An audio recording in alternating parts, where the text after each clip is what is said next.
Caramba! Pendant la guerre, on était en France, mais en région occupée par les Allemands. Et mes premiers jours à l'école, ma mère avait parlé l'allemand couramment et l'italien aussi. Avec tout ça, mon père travaillait du côté français. Les Allemands avaient continué les usines parce qu'ils avaient le personnel et tout pour faire ce qu'ils voulaient faire. Alors bon, j'étais entre des Français et des Allemands.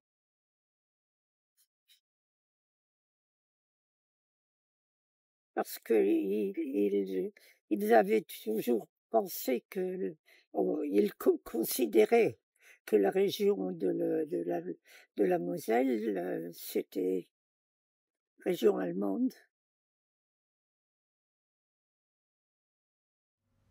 Résistant à leur manière durant la Seconde Guerre mondiale, ils ont accompli leur devoir.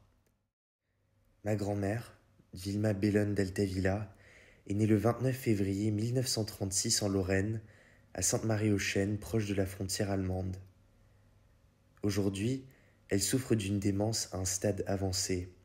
La maladie ronge sa mémoire. Il est impératif pour moi de préserver les fragments de souvenirs qui restent. Et mon père était, soi-disant, il savait ce qu'il faisait, il était dans son travail. Il avait déjà séjourné en Allemagne parce que les bons Français ne voulaient pas d'Italiens chez eux. Du moins dans cette période, les temps ont changé. Et puis, bon, j'ai commencé l'école à 5 ans là-bas. Bien, moi, je passais d'une zone à l'autre parce que mon père était du côté français encore et moi je suis du côté allemand. Alors j'allais souvent lui apporter son déjeuner à la maison, oui. Et à l'usine, j'étais connue comme le loup blanc.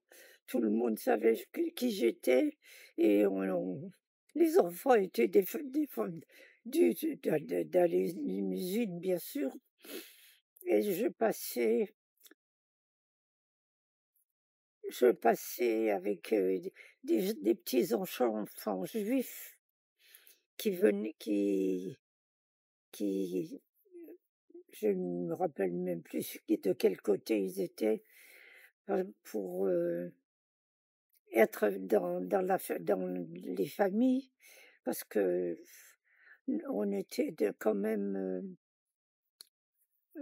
bien logés et bien nourris, surtout. On avait des coupons, des bons pour la nourriture. Ma grand-mère vivait du côté allemand. Elle apportait le repas du midi à son père à l'usine, en amenant avec elle des enfants de confession juive. Ces allers-retours quotidiens ne faisaient plus d'elle un suspect au point de contrôle surveillé. Conseillée par ses parents, elle disait qu'elle était accompagnée de ses frères ou de ses sœurs.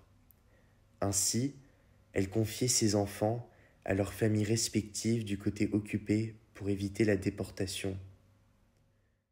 Et mon père travaillait du côté français et il habitait du côté allemand, que les Allemands considéraient leur. Alors moi, on me connaissait et bon, On me disait une fois, tiens, tu vas à Haumécourt. C'est au Joff, Haumécourt, au Joff. Et il y a une petite fille qui voudrait jouer avec toi et tu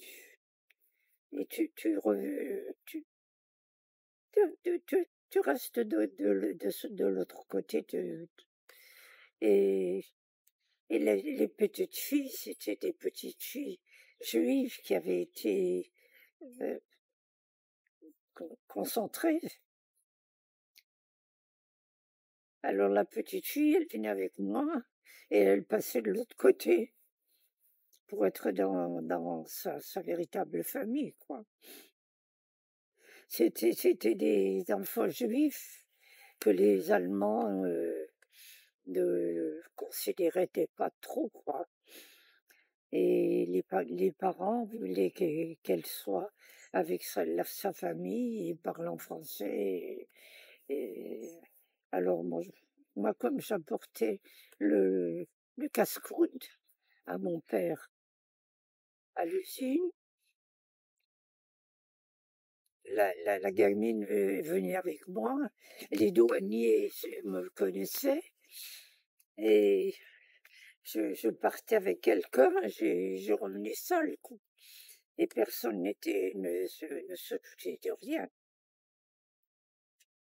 Mon arrière-grand-père, Antonio Precivale, spécialiste en démolition, déminait les champs de mines avec l'aide de ma grand-mère.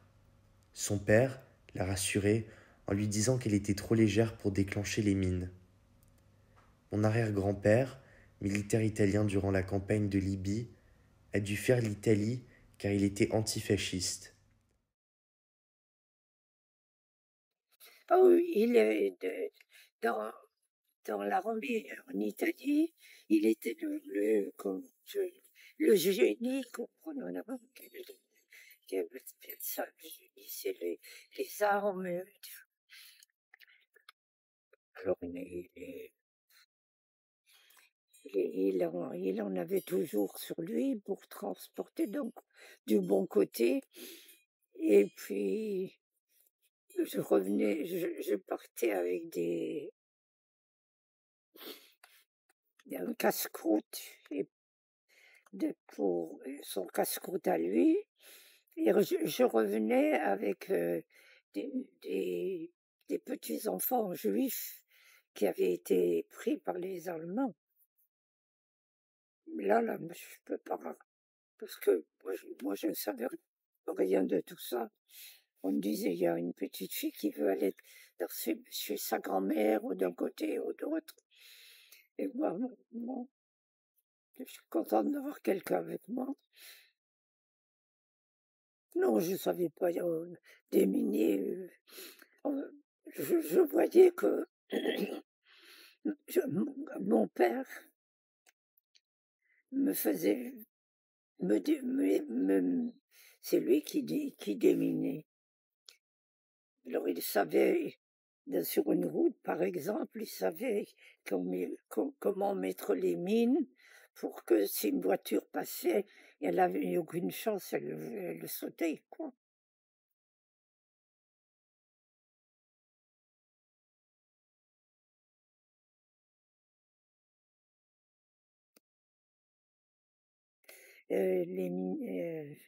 Il me montrait ce qui avait été fait. Il y avait un trou ici, un trou, ça couvrait toute la route, quoi. Alors il me montrait, tu vois, là, il y aurait eu une mine, parce qu'après, là, il y avait une armée qui était venue pour enlever toutes ces mines, parce que sur les routes, ils les mettaient pour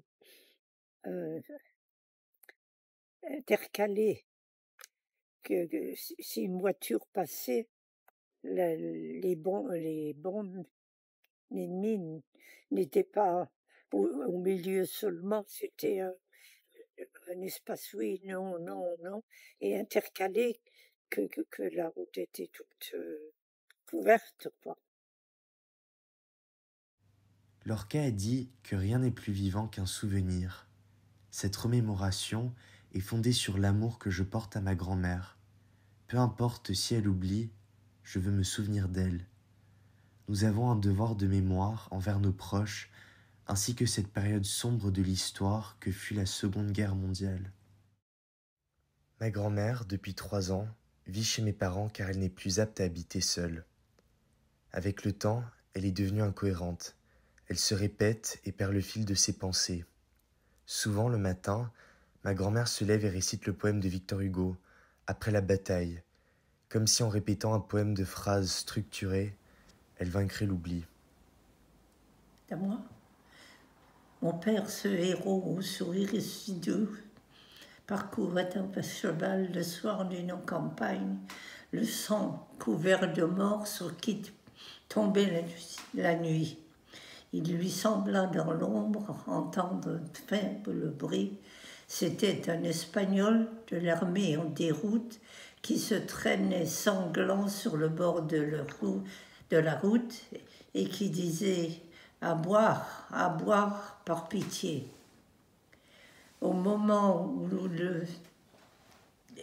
mon père ému tendit à son hussard fidèle une gourde de rhum qui pendait à sa selle, et dit « Tiens, donne à boire à ce pauvre blessé ». Au moment où mon père se baissait, où